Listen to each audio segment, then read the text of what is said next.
The Haftarah for the first day of haMaşşoth, Pesach, tells the story of the Pesach that was made in Gilgal, which is just outside of the land of Israel as they were about to cross in with Yehoshua.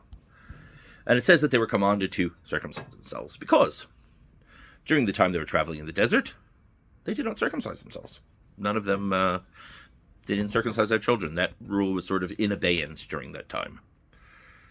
Now, before they left Egypt, it said that they circumcised themselves. Now, it doesn't say it explicitly, but it does say that you're not allowed to eat from the Pesach if you weren't.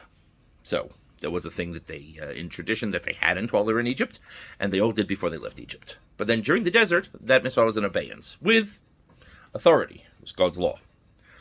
The Pesach was also not done in the desert. Tradition is that it was done the first year after they left Egypt, but then not for the rest of the time in the desert. So this was the first Pesach anyone had done in a while. Is there a connection to the fact that they weren't circumcised for all that time? Maybe.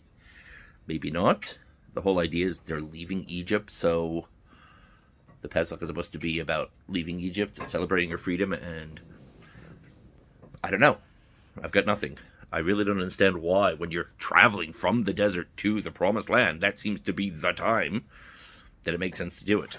Maybe the people didn't need the reminder because they were still living. The people who had left Egypt were still living.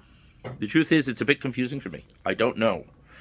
So, sorry to disillusion you. I'm sure you all thought that I knew everything. I don't. The fact that you got rabbi in front of your name doesn't mean you know everything. And that itself is a lesson. We're always learning. There's always more to learn. I know that the amount of stuff I don't know is far greater than the amount of stuff I do know. And I hope someday to tip that balance somewhat, but I know I'll never pass the tipping point fully. And maybe that's the point of Pesach. We're a new nation and everything's new and we're all learning and discovering, and maybe we need to keep that spirit alive. I don't know. I'm just kind of taking a guess on this one. Anyway, Mo'adim l'simcha.